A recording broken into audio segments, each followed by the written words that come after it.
How's your day going?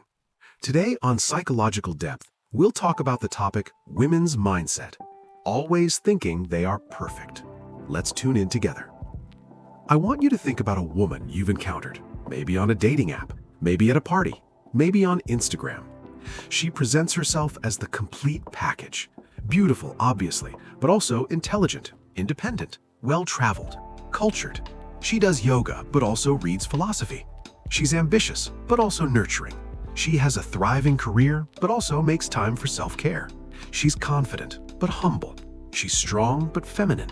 She's basically a walking checklist of every desirable trait assembled into one human being who somehow also photographs like a professional model. And you think, this is it. This is what I've been looking for. This is the woman who has it all. This is the ideal. 6 months later, you're sitting in your apartment, staring at the wall, trying to figure out how the ideal woman turned out to be a high-maintenance nightmare who couldn't cook instant noodles, thought Prague was a type of cheese, and had emotional meltdowns because you didn't comment on her Instagram post within 15 minutes of her posting it. The perfection you thought you saw was a hologram, a projection, a carefully constructed illusion designed to make you feel lucky for the privilege of her attention. Today, we're going to dissect something I call the "I'm an ideal woman" delusion. The psychology behind women who genuinely believe they're perfect catches, where this belief comes from, how it manifests, why men fall for it, and what's actually hiding beneath the curated surface. This isn't about attacking women, it's about understanding a specific psychological profile that wrecks relationships and wastes years of men's lives. Let's start with the illusion itself, because understanding how the illusion is constructed is the first step to seeing through it. The ideal woman you encounter isn't a person, she's a brand, a carefully curated presentation optimized for maximum appeal.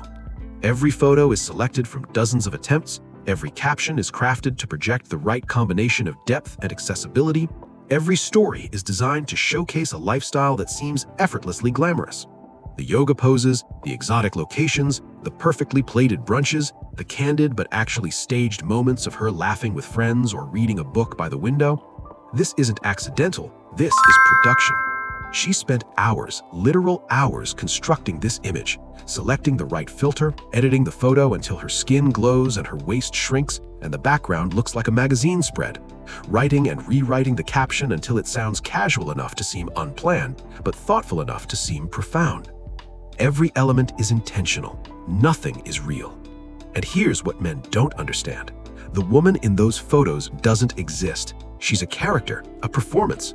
The actual woman, the one who wakes up with bad breath and gets anxious about nothing and doesn't know how to change a tire and has the same insecurities as everyone else, that woman is hidden behind the production. You're not falling for her, you're falling for her marketing department. But she believes her own marketing.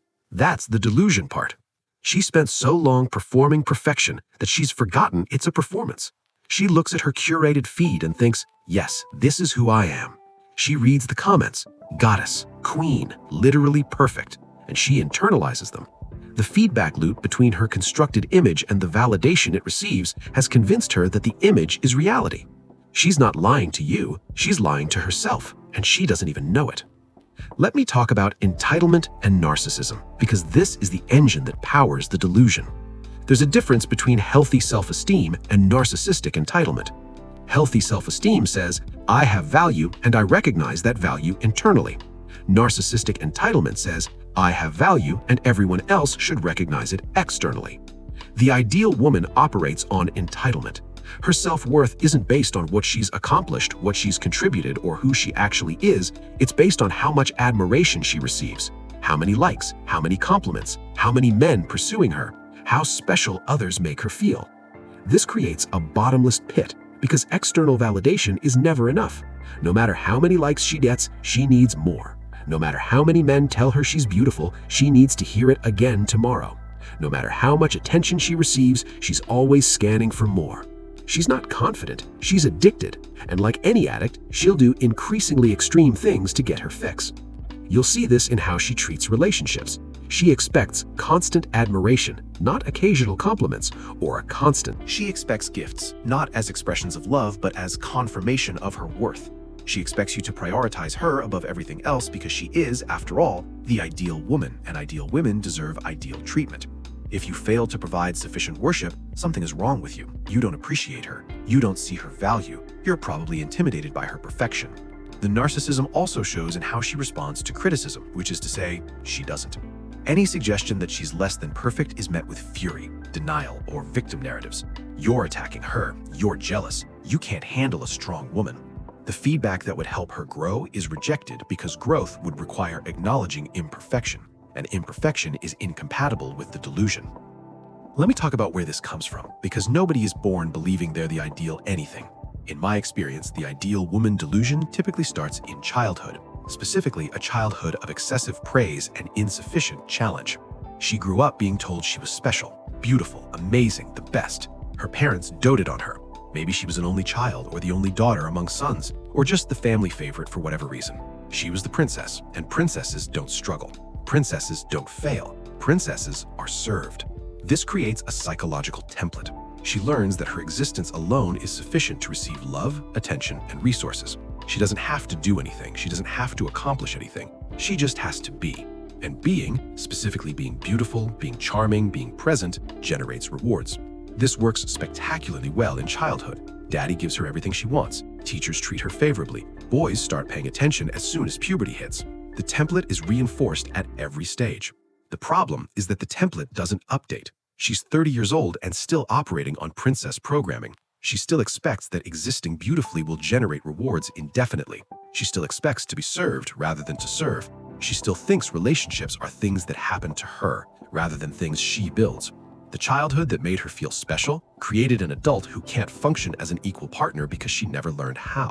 And her parents, by the way, often don't see the monster they've created. They still see their little princess. They're proud of how confident she is. They don't understand why she can't keep a relationship, why men keep disappointing her, why she's 35 and alone despite being so clearly wonderful.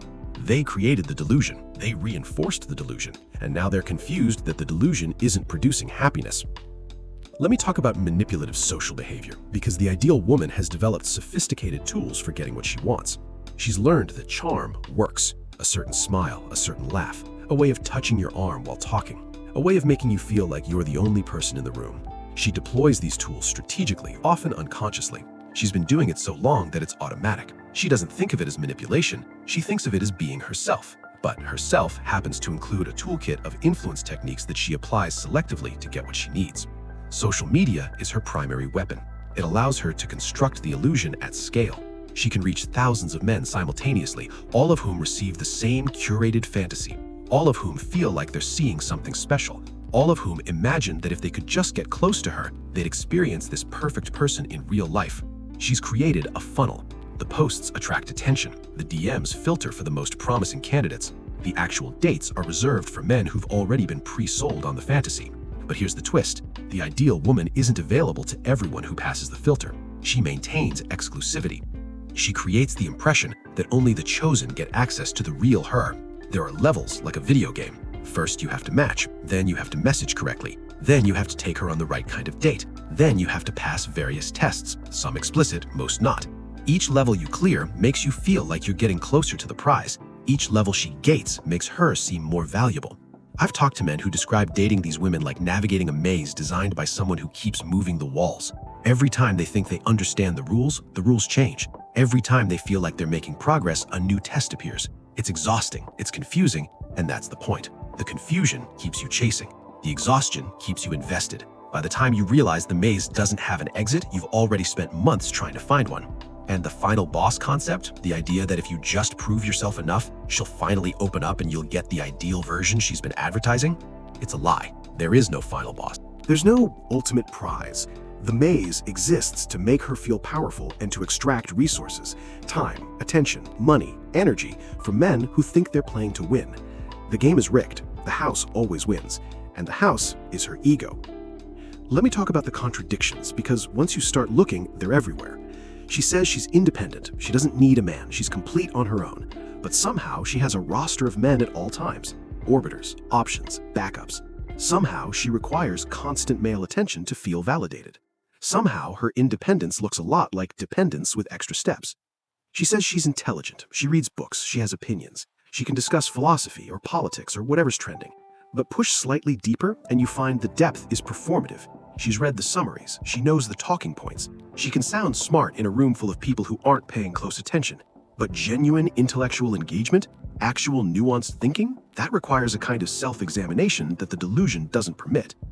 She says she values emotional depth, connection, authenticity, but her life is organized around appearance. Her time goes to photo shoots and content creation. Her energy goes to maintaining the brand. Her relationships are evaluated by how they make her look, not how they make her feel. The depth she claims to want is nowhere in evidence because depth would interfere with surface perfection. She says she doesn't need men, but count the men. The ex she keeps in orbit, the guy who comments on every post, the work colleague who clearly wants her, the friend zone collection she maintains for emotional support on demand. She's surrounded by men who provide validation, resources, attention, backup options. For someone who doesn't need men, she sure accumulates a lot of them. These contradictions aren't accidents. They're the natural result of someone whose stated values don't match their actual motivations. She says what sounds good, she does what feels good. And when saying and doing diverge, she's genuinely unaware of the gap. The delusion protects her from seeing it.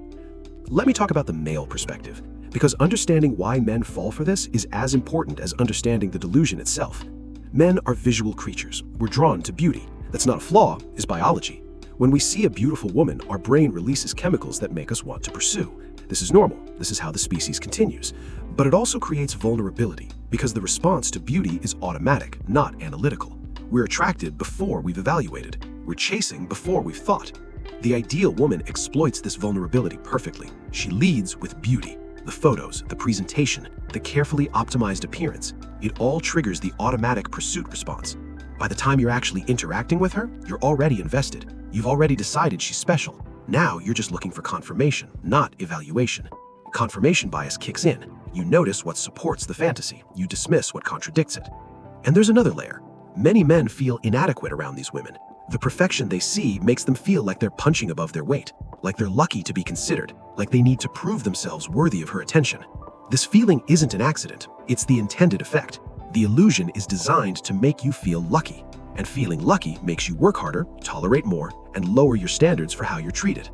I've watched accomplished men who are successful, competent, respected in their fields, turn into approval-seeking teenagers around women who've mastered this dynamic. Men who would never accept disrespect professionally suddenly accept it romantically because the woman is special, and being with someone special requires sacrifices. The delusion doesn't just affect her, it infects him. He starts believing in her perfection too. Let me talk about emotional instability, because beneath the curated perfection is usually chaos. The ideal woman presentation requires constant maintenance, constant photo editing, constant social comparison, constant anxiety about whether the illusion is holding. This is exhausting, and exhaustion creates instability.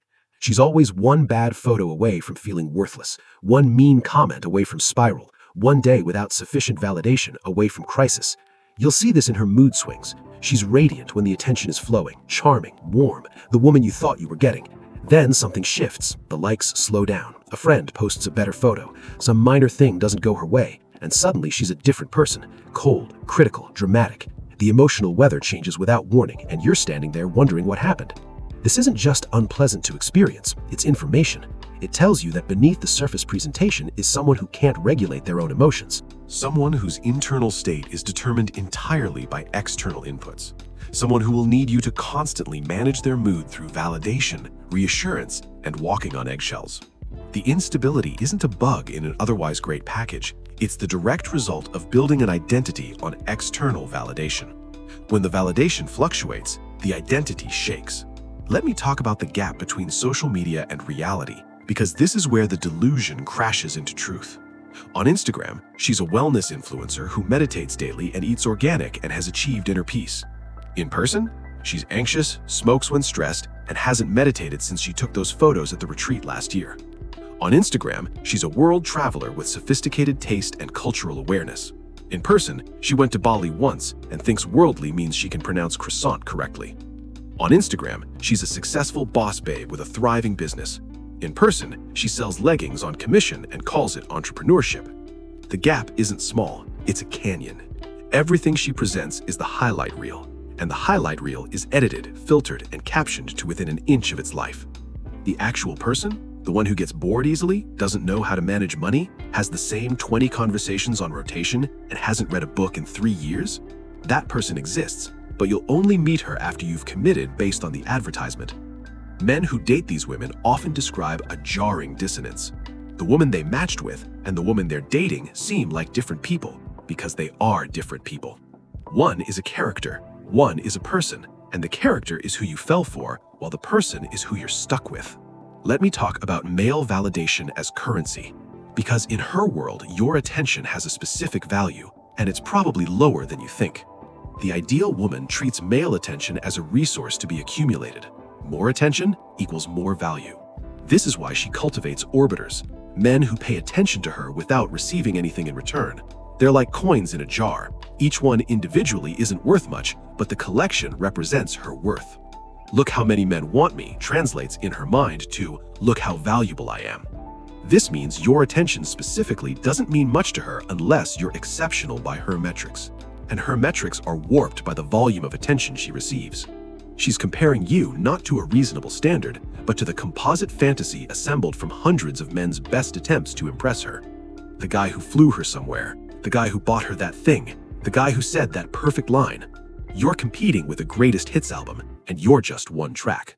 What does this mean practically? It means she can discard you easily. You're replaceable. There are dozens more where you came from. If you don't meet her fantasy standards, if you're not impressive enough, wealthy enough, tall enough, entertaining enough, you're simply archived while she moves to the next candidate. The abundance of male attention has created a dehumanization of individual men. You're not a person to her, you're an applicant. And she has a lot of applications to review. And the standards? They're impossible. Because the ideal woman believes she deserves an ideal man. 6 feet minimum, probably taller, high income, very high, handsome but not prettier than her, confident but never arrogant, successful but always available, dominant but never disagreeable. The checklist is endless and contradictory. She's looking for a man who doesn't exist because she believes she's a woman who doesn't exist. Fantasy seeks fantasy. Reality need not apply. Let me talk about what I call the impossible standard dynamic, because this creates a particular kind of psychological tension. When a woman presents herself as ideal, she implicitly raises the bar for who can access her. This isn't accidental, it's protective. If the standard is impossible, then failure to meet it isn't her problem. She's not too picky, men are just inadequate. She's not unrealistic, the market is just disappointing. The impossible standard deflects all accountability for her romantic failures onto the men who fail to clear it. But it also creates a permanent sense of dissatisfaction. Nobody meets the standard. Every man who gets close eventually reveals a flaw. Every relationship eventually disappoints. And instead of examining whether the standard is reasonable, she concludes that she just hasn't found the right one yet. The problem is always external. The solution is always more searching. She's been on 100 dates and none were good enough, but surely the 101st will be different. This is the trap of perfectionism applied to relationships. When your standard is perfection, reality will always fall short. When you believe you deserve the ideal, every actual human will be a disappointment. She's not unlucky in love, she's suffering from a delusion that makes love impossible. The standard that protects her ego also guarantees her loneliness. And here's what makes it tragic.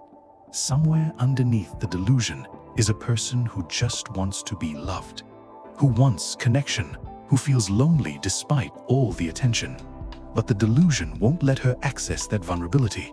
The defenses are too thick. The ego is too invested. She'll spend years, maybe decades, chasing a fantasy man who doesn't exist, rejecting real men who could have made her happy, and wondering why the life she was promised never materializes. Let me talk about what happens when the delusion meets time, because time is undefeated. The ideal woman's strategy works brilliantly at 23.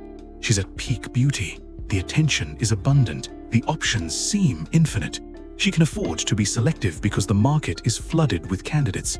She can maintain the impossible standard because men are lining up to attempt it. But time passes.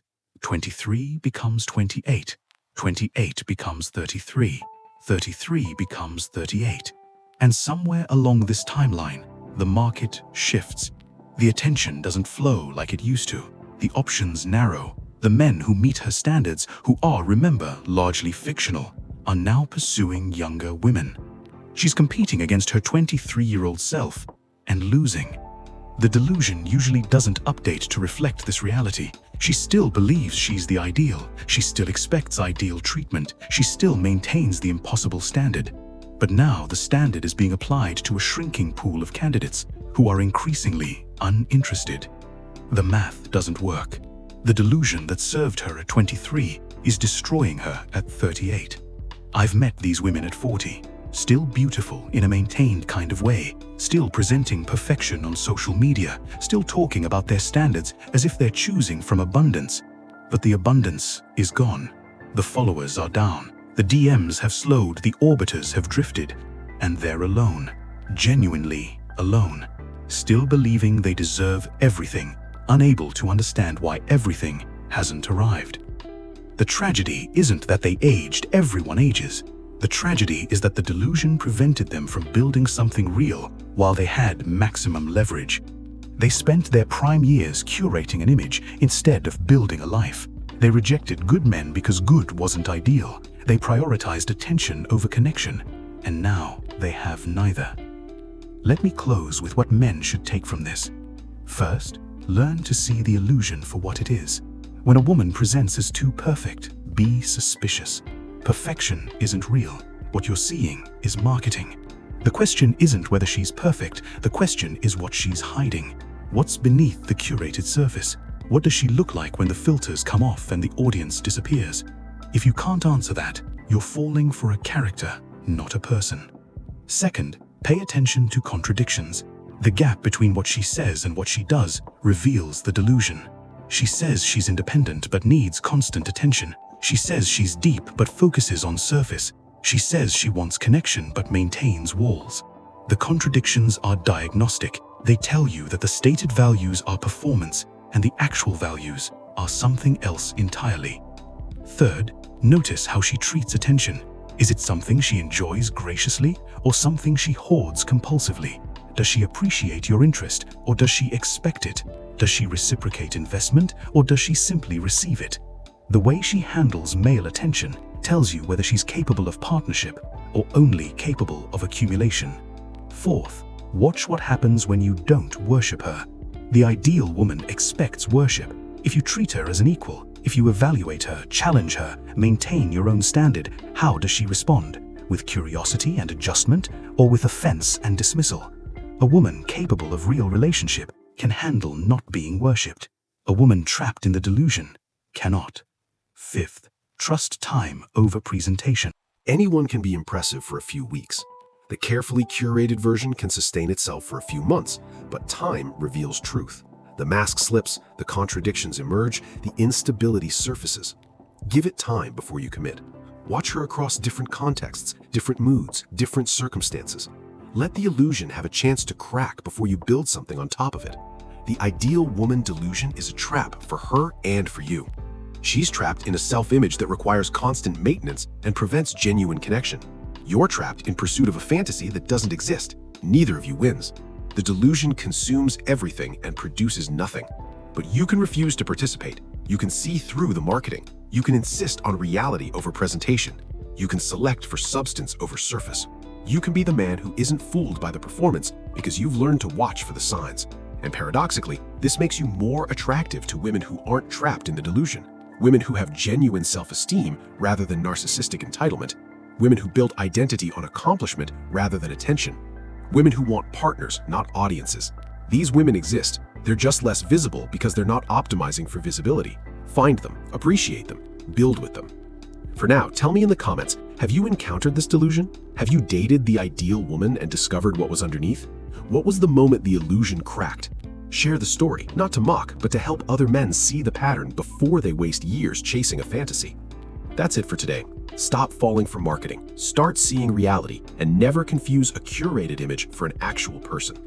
What are your thoughts on today's topic? Make sure to like this video and subscribe to our channel, Psychological Depth, so you won't miss any of our upcoming posts. Thanks for tuning in. See you next time.